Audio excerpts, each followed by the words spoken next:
We're back, baby, again. After a brief interlude where the crew was presumably divided while working on animating the new opening, and 2 episodes that made good but sparing use of their more limited resources, Dungeon Meshi episode 15 is a return to the core of the show. 4 freaky weirdos struggling hilariously to find food while the walls around them literally rearrange themselves to try to starve them to death. And appropriately, particularly in the first half, it's crammed full of incredible animation, including from some of the show's most recognizable animators, and raises the bar for quality back up to the shocking heights that it had sat steadily at for the last several episodes of the first core. So, as always, let's break down the animation and storytelling and see what changes have been made from the source material. Do I record that line anew each time, or just reuse the same audio in every video? Who knows? I guess you'll just have to go back and watch them all to find out. There's a playlist linked in the corner of the screen. This one was directed by Yuki Kawano, seemingly a relative newcomer, and someone who's only directed more low-key dialogue-based episodes like 4 and 9 so far. But with storyboards by Nobutoshi Ogura, the industry veteran who I mentioned back in episode 11 and who was behind masterpieces like this, the episode is clearly in good hands. We're back with the main cast, and they are having a rough time over here. But this episode comes right out the gate with style, even in this simple scene where Old Man yells at Wall. Ichigo Kano is serving as animation director for this first section, and you can really tell. These cuts don't fully look like his work, but they certainly show elements of his style in the character designs, particularly in the details in the hair. As Chilchuck smashes his hand against the wall in frustration, his sleeve and the loose fabric at the wrist of his glove stretches out and trails behind before settling into place, giving a sense of force to the strike. Meanwhile, the top half of his body, led by his shoulders, initially leads the arm like a baseball throw, but rotates backwards at the moment of impact. As his hand makes contact with the immovable object, the force of the swing has nowhere to go but to rebound back into his body, sending it backwards. This is an interesting smear frame, a type that you don't see very often in anime. As the dungeon starts to shake and Chilchuck reels backwards, his pupils smear with the fast movement, which happens frequently in this show, but normally the animators would use this type of smear where the pupil just stretches out into an ellipse shape. Instead, this one uses this doubling effect where the shape is duplicated a few times to create these after images in the arc of the movement. This style isn't unheard of in Japanese animation by any means, but it's certainly less common than the subtler jagged lines and elongated shapes, and more characteristic of the American sort of Looney Tunes style of animation. I think the one time when multiples like these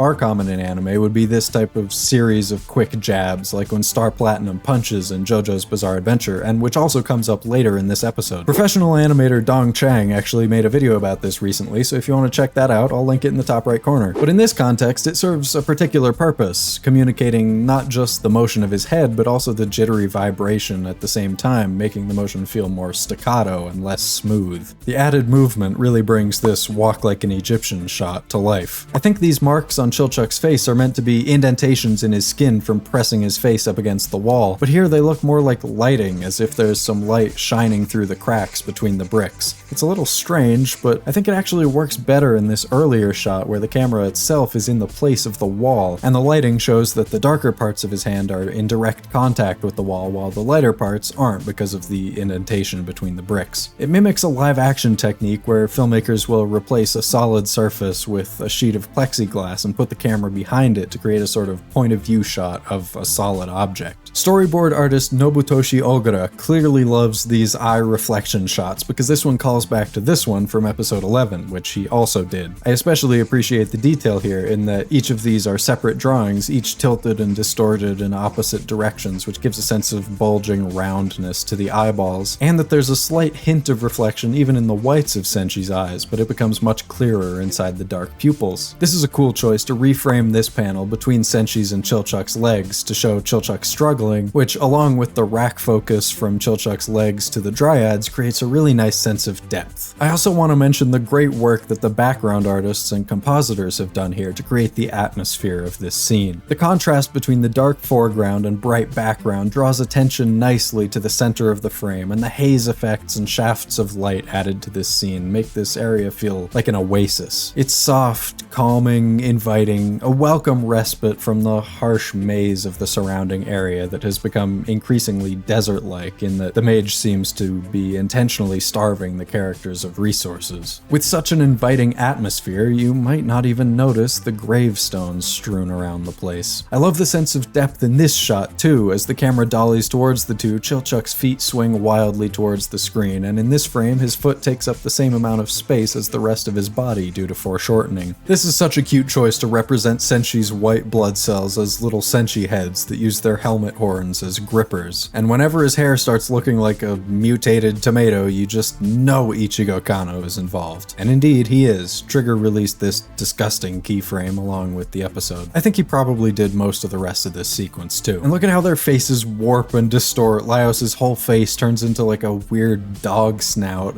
and dissolves into nothing. And the bottom bit of Senshi's helmet sort of becomes his bottom jaw. And they say his nose grew 3 sizes that day. There are so many details in this scene, like Laios's zombie shuffle while looking for Kensuke, and the fact that they've rotated the blocking of this scene around just to give us a little glimpse of Senshi's balls. And as always, I can only touch on a few things that stood out to me, so there will always be more to talk about, so let me know what stood out to you in the comments. But one of my favorite, subtler moments is this Dryad out of focus in the background turning towards the characters to strike again. Its strange methodical movements and wide-eyed stare plant it firmly in the uncanny valley. What I like about this shot is not just the crazy fisheye effect, but the way the Dryad's eyes don't really seem to be looking at anything, indicating that they're probably not even functional since it's a plant. They're just there to look like eyes. Well, here it is, the moment I've all been waiting for. This is one of my favorite panels, and it's the correct decision to essentially just trace it one for one onto the screen. After the last 2 episodes where the resources were allocated more sparingly, they've clearly chosen this one to return to full effort to match the return of the chaotic energy that characterizes the series, and you can see that in the attention to detail to even simple moments like the 7 frames dedicated to this flower bud squishing as Laios firmly grasps it. Man, Marcel has come a long way when it comes to eating stuff that looks like people, huh? And it's once again thanks to Ogura's storyboards that they take advantage of the temporal format of moving images to combine these 2 panels and create a visual parallel while transitioning between Senshi's face, the nasty pumpkin's face, and Marcel's face. Oh god, don't look at me like that.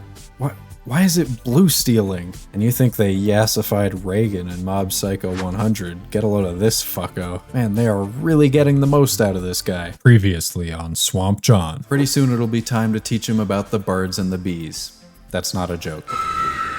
Told ya. That's right, Laios. That's how you touch a woman. There's a little sustenance for all you shippers out there, you little rascals. This slow crossfade lines up Laios and Marcel's eyelids as a visual representation of their biological systems being linked up. A small detail, but one that's consistent with the overarching biological perspective of the story. They didn't have the courage to put his hands in this position. The head of Marcel's staff has often been used to frame the characters and scenes in this adaptation, but in this scene, the broken staff is specifically used to separate people. First, to show the awkwardness that separates Laios and Senshi and prevents the healing magic from working, and then to show how Chilchuck's animosity separates him from Marcel. That looks a lot like the designs on the cover of the Mad Mage's spellbook, and Marcel's explanation here seems to explain why Fallen was able to cast such a powerful protection spell completely unintentionally when Senshi almost blew them all sky high.